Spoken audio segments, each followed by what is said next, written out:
आदाब नाजरीन, मैं सलीम एजाज देख रहे हैं अब ग्राउंड रिपोर्ट। और ग्राउंड रिपोर्ट में कोविड और कोविड के साथ साथ लॉकडाउन और लॉकडाउन के साथ साथ वही सिलसिला जो कश्मीर में पिछले काफ़ी दिनों से आता जा रहा है। आज भी श्रीनगर में जहां लॉकडाउन था वहीं श्रीनगर में आज भी अमवात हुई हैं और आखिरी खबरें मिलने तक हमें मालूम हुआ है कि Sher Kashmir Institute of Medical Sciences सोगरा में आज 6 अमवात हुई हैं। सरकारी सतह पर इसकी तस्दीक नहीं हुई है क्योंकि कुछ दिनों से सरकारी तौर पर इंतज़ार करना पड़ता है, सरकार का मीडिया बुलेटिन नहीं आता है। लेकिन हमें ज़रा से मालूम हुआ है कि 6 अमवात हुई हैं और ये 6 की 6 श्रीनगर के सिकमज में हुई हैं, जिसमें कुपवाड़ा से लेकर श्रीनगर तक के लोग आज कोविड का शिकार होकर ज़िंदगी हार बैठे हैं। यूँ कोविड का ख़तरा और उसी ख़तरे को कल देखते और पनपते हुए रियासती सरकार ने एक बार फिर लॉकडाउन लगाने का फैसला किया था। और कल शाम से ही जब लॉकडाउन लगा तो ज़िंदगी पटरी से यूँ लग रहा था उतरी हुई है। कल के दिन की सूरत हाल कुछ अलग थी, लेकिन आज की सुबह की सूरत हाल में पहले लोगों को यूं लगा था कि शायद लॉकडाउन नहीं है, शायद पुराना जैसा लॉकडाउन है। और लोग बड़ी तादाद में निकले भी थे और निकलते हुए जब गली नुक्कड़ से निकल के मैन शहरा पे पहुंचे तो सामने पुलिस का नाका और उस नाकों पर और उन नाकों पर कई जगहों पर बड़ा जैम भी देखने को मिला। श्रीनगर के रामबाग के इलाके में बड़ा जैम भी देखने को मिला क्योंकि नाके पर जब रोका जा रहा था, वापस भेजा जा रहा था, तो तब मोड़ से लेकर राइट लेफ्ट ले करते हुए गाड़ियों का जैम भी देखने को मिल रहा था। और ये मामला श्रीनगर के कई और इलाकों में भी देखने को मिला। श्रीनगर में लॉकडाउन लगाने के लिए आज पुलिस मुतहरिक थी, मजिस्ट्रेट मुतहरिक थे, दूसरे लोग जो इदारे हैं वो मुतहरिक थे। और श्रीनगर की सड़कों पर सिर्फ उन्हीं लोगों को चलने की इजाज़त थी जो बाज़ाब्ता तौर पे पास जिनके पास था या जिनके पास कोई मेडिकल इमरजेंसी थी। ये शहर की सूरत, लेकिन गांव देहात से भी इसी तरह की खबरें आ रही हैं। गांव देहात में भी कल कुछ बताया गया था कि कुछ इदारों में छूट रहेगी, ख़ासतौर पे ज़रूरी शोबे में छूट रहेगी। लेकिन आज कस्बों में, गांव देहात दूर दराज के कस्बों में कोई छूट नहीं थी। ताहम गाँव में कुछ लोग खेतों में काम करते हुए नज़र आ रहे थे। और दिन भर की सूरत हाल ज़रा गौर से देखिए, शहर श्रीनगर से लेके वादी के मुख्तलिफ हिस्सों में क्या कुछ सूरत हाल रही, हम आपको दिखा रहे हैं।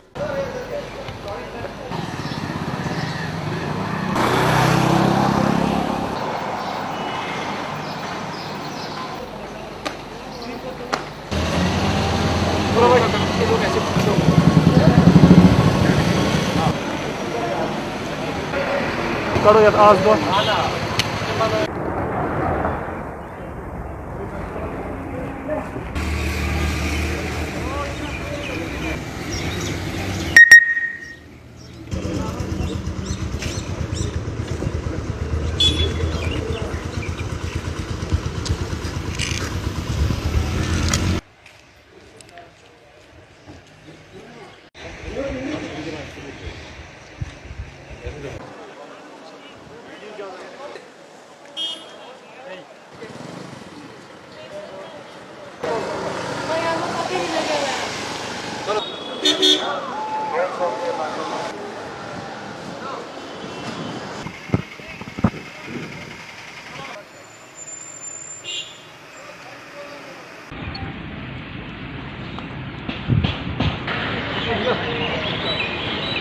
लॉकडाउन का ऐलान किया गया है। मेहरबानी करके आप सबसे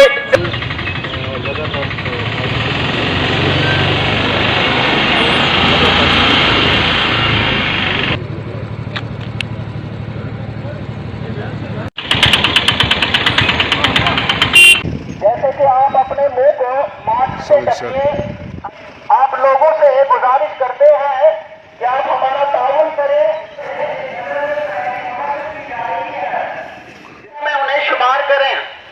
लिहाजा हम लोगों से पुरखुलूस इल्तमास करते हैं कि वो बिला वजह अपने घरों से बाहर ना आए, जिस पर इंफेक्शन नहीं हो सकता है।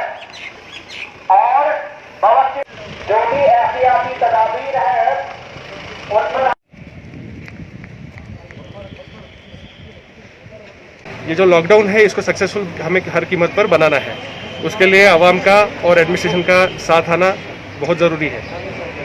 आप लोग स्वस्थ रहे, आपके घर वाले परिवार के लोग स्वस्थ रहे, खुश रहे, इसके लिए दिन रात डॉक्टर्स, पुलिस, हमारे बाकी इसेंशियल सर्विसेज के सारे स्टाफ जो है मेहनत कर रहे हैं। दिन भर रात जो है अपने परिवार की चिंता न करते हुए बाहर अपनी ड्यूटी कर रहे हैं। इन सब के लिए हमारा यही कर्तव्य है कि हम इस लॉकडाउन के नियमों का पूरी तरह से पालन करें। ये जो रूट मार्च है हमारा आज का, ये एक लॉकडाउन को इन्फोर्समेंट करने के लिए एक एक्टिविटी हमने आज की है। और इस एक्टिविटी में जितने भी हमारे सिपाही जो शामिल थे, उन सभी सिपाहियों का मैं मुबारकबाद करता हूं कि उन्होंने एक बहुत अच्छा एक कदम यहाँ पर हमें ऑर्गेनाइज करके दिखाया।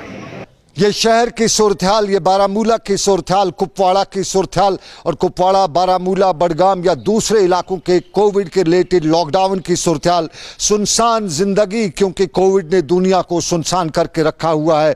इंतजार अभी भी है कि कोई वैक्सीन निकलेगा, कोई दवा निकलेगी, और दवा और वैक्सीन न होते हुए इस वक्त भी सिर्फ एक इलाज ढूंढा और समझा जा रहा है, उसे लॉकडाउन कहते हैं। और लॉकडाउन का आज, नए लॉकडाउन का पहला दिन, सुबह सुबह जिस तरह पहले भी बताया कि कुछ लोग निकले थे लेकिन बाद में उन्हें कुछ खानी भी पड़ी, काफ़ी वक्त उनका ज़ाया भी हुआ और इमरजेंसी सर्विसेज को अभी वक्त ज़ाया किया गया। इस सारे के बीच में शहर श्रीनगर में कुछ जगह नाके जो लगाए गए थे उनमें कहीं कहीं कहा जाता है कि यकसानियत नहीं थी, और ये मामला हमने मुतलका हुकाम से भी उठाया था, उनका भी रद्द अमल जानने की कोशिश की। जो है यहाँ पे जो है रेगुलेशन किया जा रहा है हर एक चीज़ का प्रॉपरली, जो है कोई एसेंशियल सर्विस के बगैर ज़्यादा इंपॉर्टेंट ना हो वो बाहर ना निकले, और गैर ज़रूरी कोई मूवमेंट ना हो, इस तरह से जो है गाड़ियों का और बाकी जो चीज़ है इस चीज़ को यहाँ पे इन्फोर्स किया जा रहा है। उस चीज़ को देख के जिस हिसाब से कुछ एसेंशियल गाड़ियों का फ्लो है या कुछ है, उसको जो उसी हिसाब से मैनेज किया गया, और इसको अकॉर्डिंगली जहाँ पे भी बैरिकेडिंग हुई है वहाँ पे इस चीज़ का ध्यान रखा जाएगा कि कोई भी अगर एसेंशियल मूवमेंट है या इमरजेंसी मूवमेंट है तो उसको कैसे फैसिलिटेट किया जाए। तो ये तो प्रॉपरली डायरेक्शंस है कि जो भी इस टाइप की मूवमेंट है उसको फैसिलिटेट करना है। अदरवाइज जो है बाकी चीज़ों का ध्यान रखते हुए कि जो लॉकडाउन है या अननेसेसरी मूवमेंट है उसको जहाँ तक हो सके अवॉइड करना है। और इसके साथ अब राजौरी का रुख भी करते हैं। राजौरी की सूरत-ए-हाल कशीदा है, वहाँ पर भी लॉकडाउन लगाया गया है और लॉकडाउन के साथ साथ वहाँ बाकी मामलात पर भी नज़र लोगों की रहती है। और लाइन ऑफ कंट्रोल के हवाले से आप जानते हैं राजौरी पुंछ के बॉर्डर के इलाके, सरहद के इलाके, तनाव ही नहीं, गर्मी पूरी, और उस गर्मी में गोले गिरते हैं, गोले गिराए जाते हैं, वापस जवाब दिया जाता है, और आज भी ऐसा कुछ हुआ। और जमशेद मलिक पूरे इलाके पर नज़र रखे हुए थे, और वहाँ के लॉकडाउन के हवाले से कहा जाता है कि पॉजिटिव केसेस की बड़ी तादाद आई है। झलक राजौरी की भी।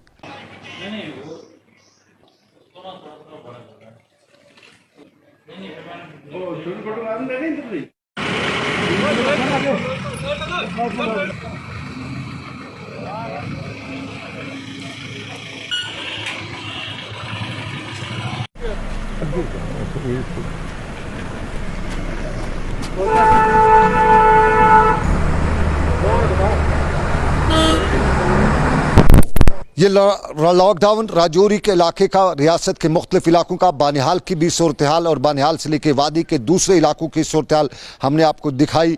पुंछ, किश्तवाड़, डोडा सभी इलाकों में आज लॉकडाउन, और इस दौरान कई जगहों पे लोग लॉकडाउन पर इत्मीनान का इजहार भी करे थे और चाहते थे कि लॉकडाउन इससे ज़्यादा सख्त भी होना चाहिए। लेकिन सरकारी सतह पे भी लॉकडाउन के दौरान कुछ इकदाम उठाए जा रहे हैं, क्योंकि लॉकडाउन का साफ मतलब होता है कि एक फिजिकल डिस्टेंसिंग रहे, लोग घरों में रहें, ये इस चेन ब्रेक की जा सके। उसके साथ साथ सरकार को एक मौका मिले ताकि वो इंफ्रास्ट्रक्चर को डेवलप कर सके। पिछले लॉकडाउन में सरकार तमाशा देखती रही, और कल जब लॉकडाउन की ज़रूरत पड़ी तो तब यही बताया गया कि खिसियानी बिल्ली अब खंबा ही नोचेगी, लेकिन ऐसा नहीं हुआ। और बाज़ाब्ता तौर पे सरकार ने आज 15 करोड़ रुपए रिलीज़ भी किए हैं श्रीनगर के अस्पतालों के लिए, ताकि इंफ्रास्ट्रक्चर को डेवलप किया जा सके। श्रीनगर में आला सतही मीटिंग चीफ सेक्रेटरी की सदारत में हुई, जिस दौरान 15 करोड़ रुपए रिलीज़ किए गए ताकि यहाँ पे हॉस्पिटल, दवाइयाँ वगैरह के इंफ्रास्ट्रक्चर को डेवलप किया जा सके। लेकिन कई और मामलात भी हैं। इस कोविड की बीमारी के दौरान अब इलाज सिर्फ प्लाज्मा भी कुछ जगहों पर बताया जाता है, और प्लाज्मा डोनेशन की शुरुआत कल पुलिस ने श्रीनगर से भी की। और आज हमने डीजी पुलिस से इसी मामले पे पूछा कि प्लाज्मा डोनेशन की ये शे कहाँ से मिली, क्या करेगी पुलिस। डीजी से हमारी बातचीत। डीजी साहब, मेरा पहला सवाल आपसे यही होगा कि इस कोविड के दौरान जम्मू कश्मीर पुलिस का जवान, चाहे वो जवान हो या अफसर हो, सब रोड पे रहे। खतरा इनके लिए सबसे ज़्यादा था। उन खतरों से निपटने के लिए प्रिकॉशनरी मेजर्स तो उठाए गए, लेकिन इक्विपमेंट वगैरह जो चाहिए, क्या सब मुहैया किया गया? जी, इनफैक्ट मैं ये कहना चाहूँगा कि जो जम्मू कश्मीर की पुलिस का हर जवान और ऑफिसर जिस तरीके से इस कोविड के दौर में आगे बढ़ कर के जिस तरीके से उसने हिस्सा लिया है, नहायती काबिल तारीफ़ है। और हम जानते हैं कि जिस तरह की ड्यूटीज़ हम लोगों को अंजाम देनी पड़ रही है ग्राउंड के ऊपर, हम भी एक्सपोज्ड हैं और बाकी लोगों से ज़्यादा एक्सपोज्ड हैं कि कोविड-19 की जो इन्फेक्शन है वो हमारे लोगों को जो है वो मुतासर कर सकती है। मगर बावजूद इसके हमारे बहुत सारे जवान ऐसी जगहों पे ड्यूटीज़ कर रहे हैं, डॉक्टर के शाना बशाना उनके साथ खड़े होकर ड्यूटीज़ कर रहे हैं, जहाँ पर काफ़ी ज़्यादा ख़तरा भी रहता है। मगर ये एक ऐसा दौर है जिसके अंदर जम्मू कश्मीर पुलिस को लोगों के तय अपनी जो कमिटमेंट है, जो हमारी लोगों के प्रति अपनी एक तरह की एक फीलिंग्स हैं, उनको जाहिर करते हुए ड्यूटी को निभाते हुए इस वक्त लोगों के साथ खड़े होना है और ख़ास तौर पे उन लोगों के साथ खड़े होना है जिनको हमारी ज़्यादा ज़रूरत है।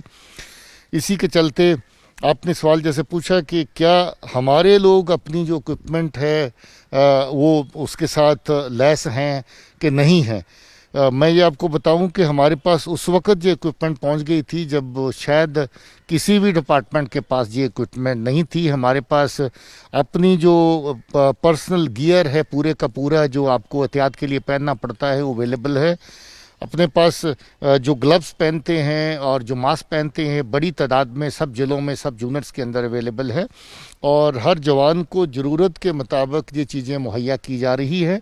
जैसी ड्यूटी है उसी तरीके से उनके पास जो साजो सामान भी ज़रूरत का उसके पास अवेलेबल किया जा रहा है। अभी भी हमारे पास कोई कमी नहीं, हमारे स्टॉक्स में भी बहुत ज़्यादा सामान अभी इस तरह का पड़ा हुआ है। सैनिटाइजर्स की कोई कमी नहीं है। जो आपका जो चेक करते हैं टेम्परेचर बॉडी का, उसकी हमारे पास कोई कमी नहीं है। जो मशीनें तैयार करी गई कि हैंड फ्री आप अपने हाथ साफ़ कर सकें, बाकी अपने पाँव को सैनिटाइज कर सकें, उसकी कोई कमी नहीं है। तो वो सारा सामान हमारे पास जो है इस वक्त मौजूद है। प्लाज्मा का जो आपने कहा, हम लोग इसलिए लीड ली जम्मू कश्मीर पुलिस ने कि हमें देख कर के बाकी लोग भी समाज से प्रेरित हों, बाकियों को भी उत्साह मिले कि ऐसी ज़रूरत के वक्त पर जब लोग ज़िंदगी मौत के खेल में इस वक्त पड़े हैं, जो ज़्यादा सीरियस पेशेंट्स हैं, उनको वो हर जैसे कहते हैं कि कतरे की भी सहारे की ज़रूरत होती है। जहाँ पर कोई भी चीज़ उसकी मदद कर सकती है, जब वो बहुत कमज़ोर पड़ जाता है, उसकी बॉडी की अपनी जो फाइट करने की कैपेसिटी है वो बड़ी कम रह जाती है, तो उस वक्त रिसर्च ये शो करती है कि प्लाज्मा का जो डोनेशन है इसके साथ रोगी को फिर से हिम्मत मिलती है रोग के साथ लड़ने की, मर्ज के साथ लड़ने की फिर से उसको हिम्मत मिलती है। हमारे 26 जवान कल जो कोरोना पॉजिटिव होने के बाद ठीक हुए, उन्होंने वॉलंटियर किया था, उनमें से 8 लोगों ने कल डोनेट भी किया। और बड़ी खुशी की बात है कि कल नहायत ही एक क्रिटिकल पेशेंट जो हमारे ऑफिसर भी हैं जिनकी ज़रूरत कल बहुत ज़्यादा हो गई थी कि उनकी मदद की जाए, तो सद्दक जलानी साहब, उनको भी कल हमारे 2 जवान जो थे उन्होंने शाम को जो डोनेट किया उनको प्लाज्मा दिया गया। तो मैं समझता हूँ अब वो बेटर हैं। तो ये किस्म का मान लीजिए कि बिल्कुल कमज़ोर पड़ते हुए इंसान को एक सपोर्ट सिस्टम है, एक सहारा है कि उसकी शरीर की ताकत फिर से जो पहले से बढ़ जाए ताकि वो बीमारी के साथ लड़ सके।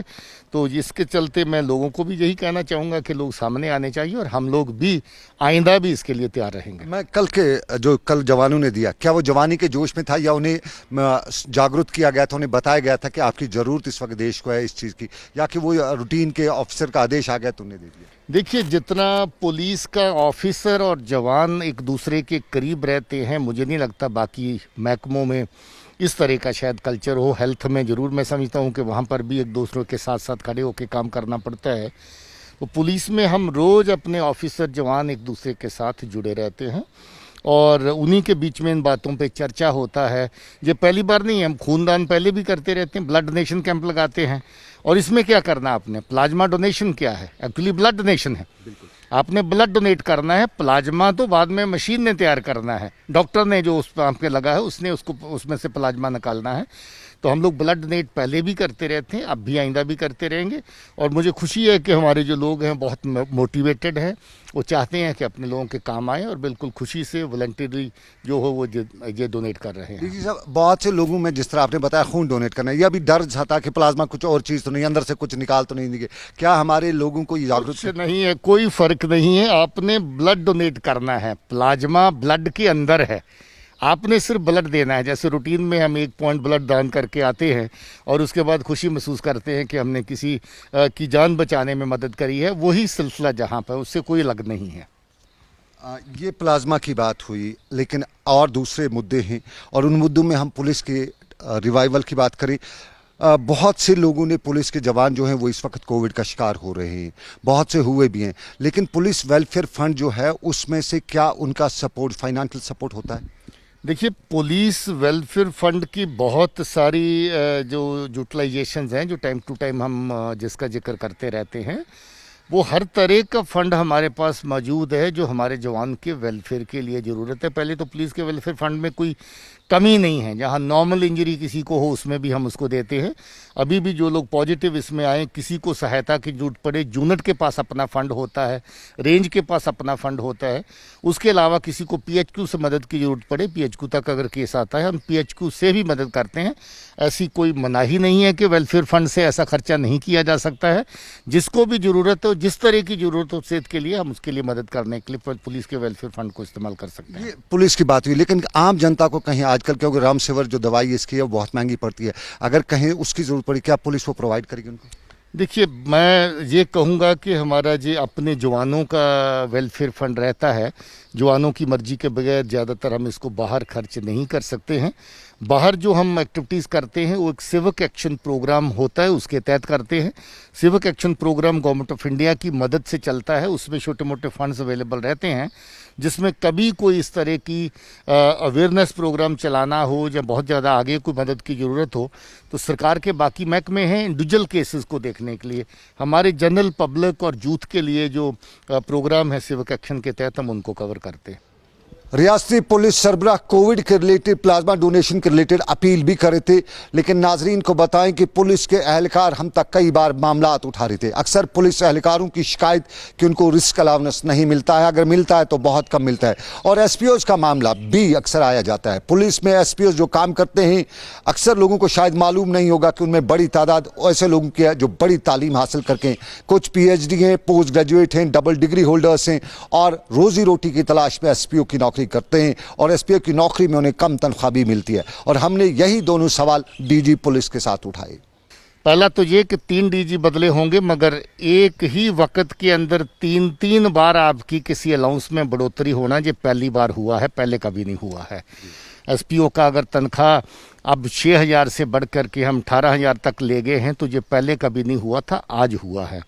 अगर हार्डशिप अलाउंस पुराने रेट पे मिल रहा था, जिसका 2.5% बनता था नए रेट के हिसाब से, आज अगर 10% मिल रहा है, तो ये पहली बार हुआ है, इससे पहले नहीं था। आज 10% हार्डशिप अलाउंसेस को आपको मिल रहा है।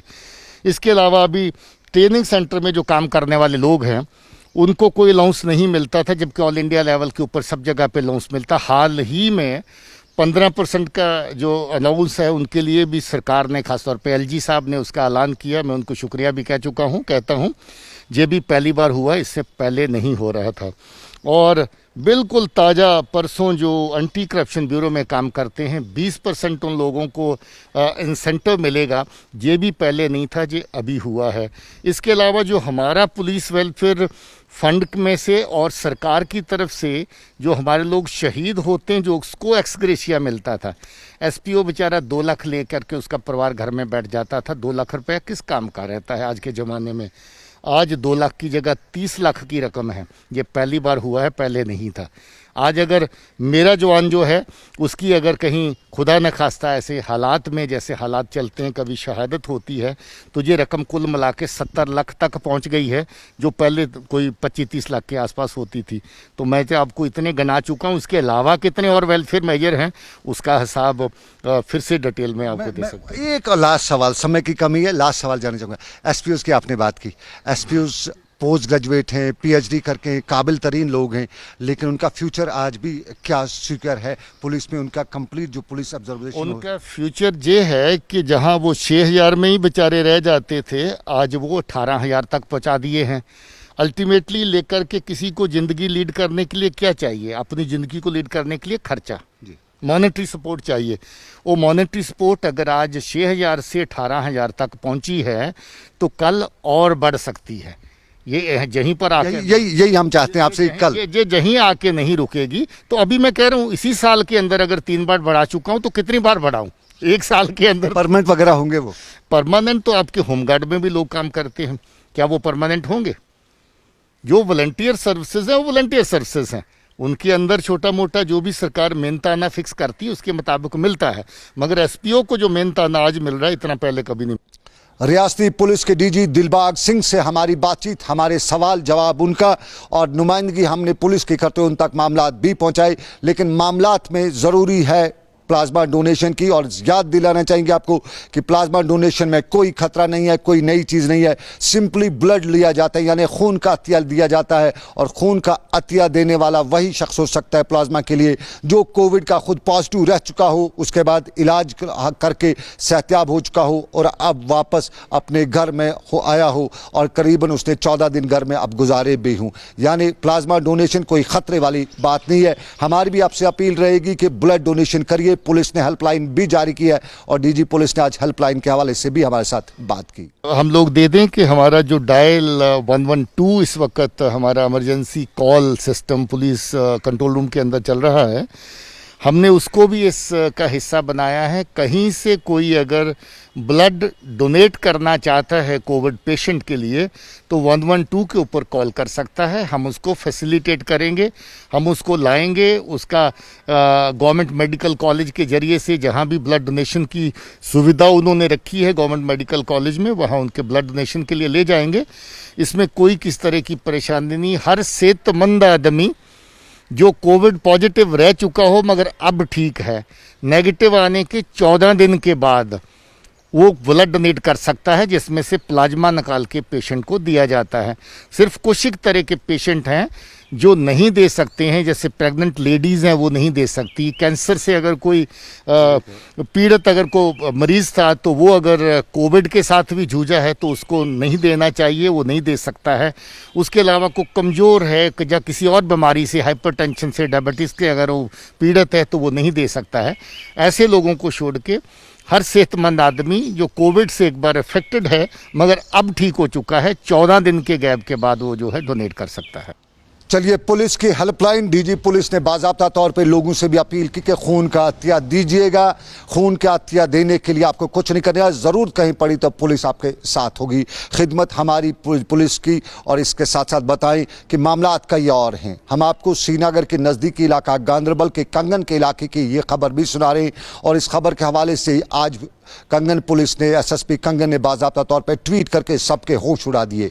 एक हफ्ता पहले कंगन में एक खातून की लाश दरिया से बरामद की जाती है, तब बताया गया कि डूब गई है, कुछ ने बताया कि दरिया में खुदकशी की। लेकिन असल वाक़ा आज पुलिस के ट्वीट के साथ सामने आया और पुलिस ने गांदरबल के एसएसपी ने अपने ट्वीट में आज लिखा कि ये खातून खुदकशी नहीं की है, हादसा इस खातून का नहीं हुआ है बल्कि इस खातून का कत्ल हुआ है और कत्ल करने वाला और नहीं उसका मजाजी खुदा है, यानी उसके शौहर ने खुद उसे कत्ल किया है। इसी सारे मामले पर सीधा हम चलते हैं कंगन गांदरबल, जहां पे हमारे साथ सलीम वानी मौजूद है। सलीम, आपसे जानना चाहेंगे इस खातून के कत्ल के हवाले से क्या बताया पुलिस ने, किन हालात में ये कत्ल हुआ और किसने किया ये कत्ल?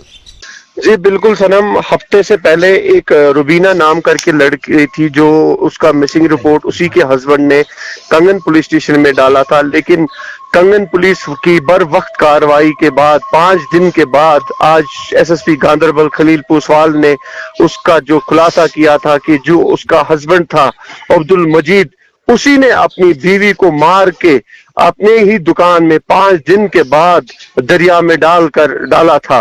और 5 दिन पहले जो मारने के बाद नेक्स्ट डे वो कंगन पुलिस स्टेशन में आके अपनी बीवी का मिसिंग रिपोर्ट डाला गया था। लेकिन पुलिस ने बर वक्त कार्रवाई करके सूत्रों से, अपने सोर्सेज से जो कार्रवाई की थी उसी का खुलासा आज एसएसपी गांदरबल ने किया कि इस लड़की को किसी और ने नहीं मारा था, अपने हस्बैंड ने ही मारा था। सलीम साहब, रीजन क्या बताती है वो मारने की वजूहात, कुछ पता चल पाया है अभी आपको कि क्यों ये इस जगह तक ये हालात पहुंचे कि एक शौहर अपनी अहलिया को दुनिया से मार देता है? क्या बता रही है पुलिस? देखिए, जो अभी बात हुई हमारे कंसर्न जो एसएचओ है उसके साथ बात हुई कि उसका यही कहना है कि उसका जो हस्बैंड है 2 दिन पहले अरेस्ट हुआ है।